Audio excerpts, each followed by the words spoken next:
It is back! Oh my gosh, you guys, Game of Thrones is back! Oh, it has been so long, and I am just so happy that this final season is here. Oh my gosh, guys. First off, welcome to my channel. I'm Katie. If you are new here, please hit that subscribe button so you don't miss any of my recap reviews from this final Game of Thrones season. Oh, it's gonna be so crazy and so emotional already. This episode had so many things happen in it. It is insane. I was not expecting as many huge plot points to be, I guess, unraveled or figured out in this first episode of season 8. And if that's how the pacing of this season's going to be, guys, we are truly in for some crazy stuff. All right, so first off, before the episode even aired, HBO showed such an awesome little montage of like the saddest / coolest moments from Game of Thrones through the entire series, and honestly it was so emotional and it was really cool to see, but I was so sad. I was like, oh my gosh, it really is the end, but I really appreciated that. So if you saw that, it aired like right before the episode started. All right, let's get into the episode. So basically we start out with, all of the townspeople in Winterfell are out and they are just waiting along the side of the road, and we see the Unsullied and they're marching, and we see Arya and she's in the crowd, and basically everyone is coming into Westeros. We have Dany and Jon and Tyrion and Varys and the Hound and Gendry.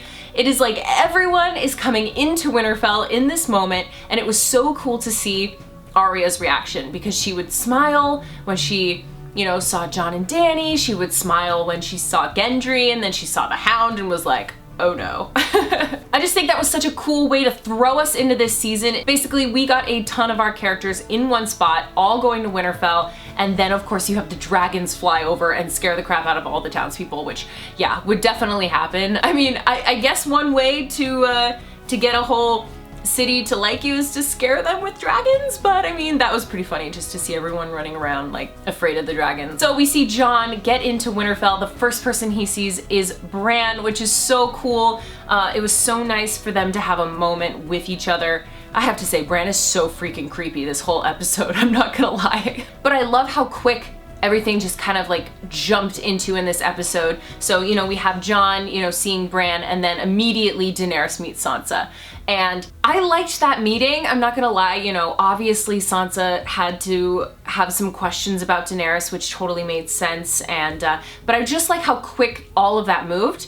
It was kind of crazy to me because I feel like the trailer they showed us was literally, so much of it was from this episode, and I was like, oh wow, there's so much that we haven't seen yet, so I think they're gonna blow our minds with a lot of things in the future episodes. I also love how Bronn out of nowhere is just like, oh, and you lost one of your dragons, and now the Ice King has the dragon, and they're already marching on Winterfell. It was like this huge info dump from Bronn out of nowhere, and I don't know about you guys, but I was chuckling because I was like, all right, Bronn. I mean, he's getting to the point, so sure. And then the next scene, they're basically all inside and, having a conversation about who else they're waiting on to get to Winterfell and the supplies that they have. I kind of love that Dany sat quiet in there while Sansa was, talking to her people, and I think that was kind of important, to kind of see how Sansa was going to react in front of Dany, and honestly, Sansa's not even phased, which I thought was really cool. And I love her comment, what do dragons even eat? And Dany's like, whatever they want. I really loved this next scene, and I had been waiting for this moment for a really long time, and that was a Sansa-Tyrion reunion. So we basically had Tyrion going up to Sansa, but I wanted more from that, so I'm kind of hoping we get another moment. I wasn't fully satisfied with their meeting again after so long, like they even mentioned like he hadn't seen her since Joffrey's wedding. It was just really cool to see them back together again. I think I was just kind of hoping for a little bit more, just because I like the two characters together, and I thought that their weird dynamic years ago was so interesting. So I'm kind of hoping we get a little bit more of that, and I hope Tyrion can kind of become somewhat of a voice that Sansa listens to. That's kind of just like what I'm hoping for the future of this season. And speaking of people being reunited, we then get a Jon and Aria reunion, which we have all been waiting for. They haven't seen each other in such a long time, and I kind of love how they tried to play it off all cool in the beginning, like, how'd you sneak up on me, and how did you die and come back to life, sort of thing. But then of course they embrace in a hug, and I love that they kind of show off that Arya still has Needle, and you know, Jon has his amazing sword, and I just thought that was such a cool moment for them because they were always the closest out of all the Stark siblings, and you know, they really connected over kind of being warriors. And so for them to kind of be able to do that again and so quickly and just kind of fall right back into that, even though they are two completely different people and have grown so much over the years, it was just really cool to get to see the similarities from the first season Arya and first season Jon. So I thought that that was so cool, and I love that she reminds him, you're a part of this family. That's something she has always told Jon, but it was just something I think he needed to hear again, and I thought it was good timing. And you know, there were a lot of things that reminded me of the first season, which I really loved. All right, and then next we head on over to King's Landing, where we have Cersei, and she's basically waiting for Yara Greyjoy. She's crazy. She thought she was gonna be getting elephants, and she was very disappointed to find out that she only was getting roughly 20,000 men and 2,000 horses. And of course, Euron has to be, you know, a slime bag. But that was an interesting scene, watching Cersei kind of make a choice which you could kind of tell she regretted afterward. I don't really understand some of her choices. Definitely didn't understand this one because, you know, I feel like she could have, you know, kept dangling that thread over him a little longer, but maybe not. So interesting, just very interesting. So I thought it was so fascinating. Cersei then basically wants to pay Bronn to go kill her brothers with the crossbow that Tyrion used to kill Tywin Lannister.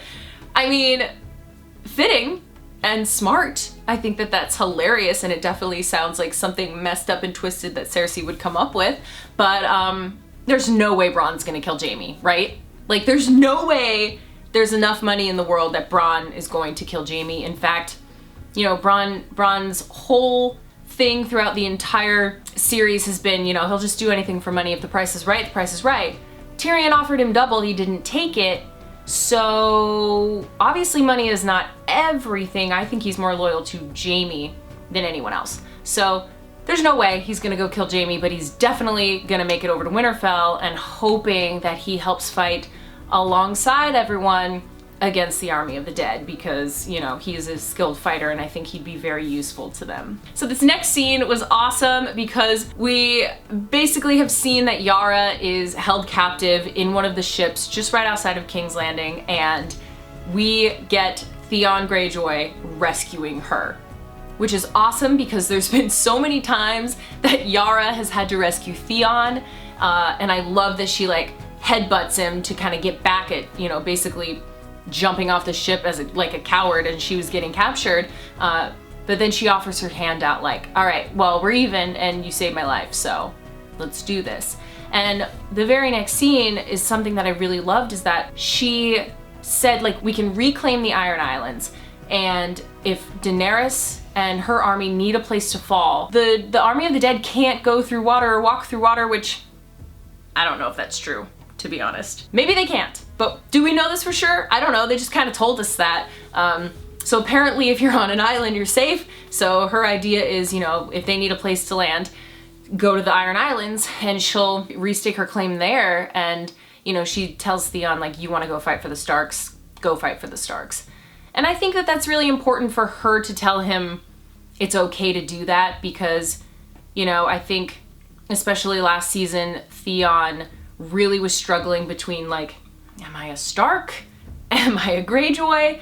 You know, but, you know, I believe it was last season, gosh, who was it? Was it Jon that said, like, Ned Stark was more of a father to you than your own father was, and you betrayed him and you betrayed his family? And I think that really kind of resonated with Theon, and I think he's now going to be on a path for redemption, and he's probably going to die doing it. That's my opinion, because I don't think Theon's going to last very long, but, you know, at least he's going to go try. So this next scene I definitely did not expect coming in the first episode of season 8, but we only have 6 episodes, so I can totally understand why they did it so fast. But I was like, what? Already? This is crazy, what?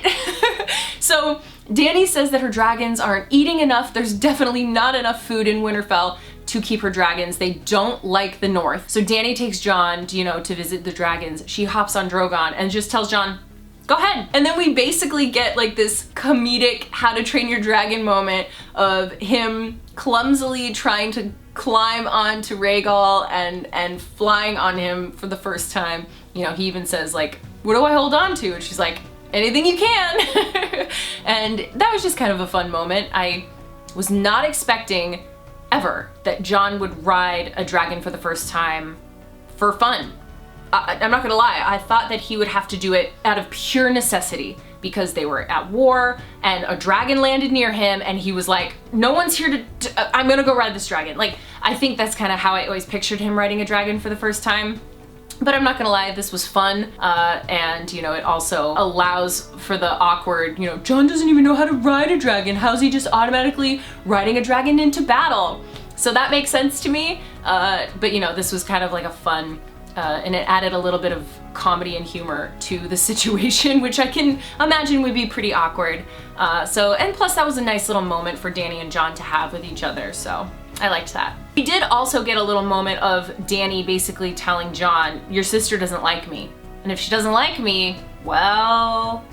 And I'm like, Daenerys, you're in such a good position right now, and I feel like you're gonna end up really screwing yourself. Don't start acting like your crazy father, and I get it. That's kind of her MO right now is you have to bend the knee or you die, but they kind of need all the hands that they can get, literally. So she, I feel like, has to play her cards right. So then we got to see Gendry, which we did get to see a little bit throughout the whole episode, but he finally gets his moment where he's back to crafting all these weapons, and he's actually crafting a weapon which looked like such a cool axe for the Hound, which was really, really awesome. And then Arya shows up, which is so perfect because we're getting a reunion and we're getting like a, hey, I'm still alive, you're still alive moment between the Hound and Arya. And they had an interesting little exchange, and I was kind of hoping the Hound would say something like, whatever, it's good to see you. I don't know, I think I was just expecting him to say one more little thing to, I don't know, I know he would never say that to her, but like, just a little something of like, good, you're not dead. I don't know. Especially because last season, in the last episode, he did mention to Brienne that like, he's not out for Arya. There's nothing to worry about. He's not, he's also he wasn't trying to protect her, but he wasn't trying to kill her either. I also really love seeing Gendry and Arya together. A lot of people have been shipping them from the moment that they met, and I don't know, I feel like this episode kind of did that a little bit, which would actually be like really cool. If they, but I just don't think Arya ever I don't know, I just don't see her having a love interest because she's just got so many other things going on, but I don't know, a lot of people are shipping that. Do you guys ship that? I don't know. All right, I keep saying this about every scene, I'm like, this is my favorite scene, but honestly, we get Jorah, finally Jorah. I was like, I want more of Jorah. I hope he gets more of a moment this season. But we get Jorah bringing Dany down to see Sam. And Sam, he's so wonderful. And I really loved that scene. Sam's talking about his family. And Dany's like, oh, Randall Tarley? Oh, yeah, well, he didn't bend the knee, so sorry. And Sam's like, oh, well, now my brother is the heir to, to the house Tarley. And she's like, oh, well, yeah, he didn't bend the knee either, so sorry. Like, she was very blunt about it. And Sam didn't have the best upbringing. His father made his younger brother his successor because he didn't like him and sent him off to Castle Black so that he could do so.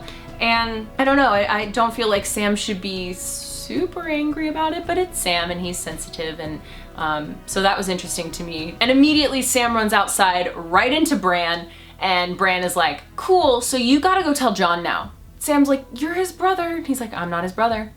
Crazy. I hated him saying that because I'm like, no, Jon is a Stark. I get it. It's not his brother, but still, he's a Stark, whatever. So, yeah, so then we have Jon in the crypt. Sam goes down there, and the very first thing he says is, this is your mom and dad, and you're the rightful heir to the Iron Throne. You are Aegon Targaryen, and you're the rightful heir. And he's like, that's treason, I bent the knee to Daenerys. And Sam brings up something really interesting. He said, you bent the knee for her. will she do that for you? There's no way. There's no way! Oh, if Jon is the one that ends up killing Dany in the end, I will lose it. I will lose it. They are seriously setting this first episode up where they are pinning so many people against Daenerys. I've said it from the beginning, I don't think Daenerys is going to be walking away from this season alive. I definitely think that she will meet her end. Ugh. It's crazy though, it's so crazy. So from there we get to finally see that Tormund and Beric Dondarrion have survived, which is crazy. And they bump into Dolorous Edd and they see, oh, the poor kid that we saw in the very beginning of the episode, you know, basically is now turned into a White Walker, and they burn him. And, you know, they're like, well, we gotta make it to Winterfell because the Night King and his army are already on their way there. I'm not sure how much help they're gonna end up being, but maybe they'll come up with something really interesting to be able to do. And then the very last scene, we have Jaime making it to Winterfell and immediately seeing creepy Bran, who has been in the same spot the entire episode. He just sits in the same spot in his wheelchair, staring off into space. It's creepy as hell, but Jaime's like, oh crap. Like, you can see it on his face that he's like, oh. This episode did so much. I honestly can't believe they told Jon who his parents were. Jon rode a dragon for the first time. We had so many reunions between people. Oh gosh, and I'm just so excited to see where this season's gonna go. We saw scenes from the next episode at the end, and basically Sansa tells Daenerys, like, you trusted Cersei, like, that's on you. You should never have trusted her. And we basically have Jaime on trial in front of everyone. They can't kill Jaime yet, he's gotta help fight, come on. So I'm hoping that they don't end up killing him immediately, and he can at least maybe redeem himself and face off against Cersei eventually, because that's really what I want. In the meantime, we'll see Bronn hopefully show up and be like, yeah, your sister sent me to kill you. Not gonna do that, so cool, let's fight now. That's what I'm hoping. There's so much that could happen this season. They are literally throwing so many things at us, and you know, I remember last season they tried to trick us with Sansa and Arya are against each other, but really they were in cahoots all along against Littlefinger. So I'm kind of curious if like they're setting up this everyone against Dany sort of thing, or Jon versus Dany sort of thing. I'm wondering if they're kind of setting that up to trick us. Either way, I don't know. I'm so nervous, but I'm so excited that the season is back, guys. I want to hear your thoughts. What did you think of this first episode? It honestly felt like a movie, and I hated that it was only like 56 minutes. It was so short, and I was like, no! That's it, I want more! And lucky for me, we're gonna get longer episodes in the future. So let me know your thoughts. What did you think of the episode? What was your favorite scene? What are you hoping to see this season? Let me know in the comments below. Like I said, hit that subscribe button so you don't miss out on any of my recap reviews for Game of Thrones. This is the final season, guys. I'm so excited. And just in case you want to catch up on any of my other Game of Thrones videos, you can click right on up here, and I'll see you guys next week.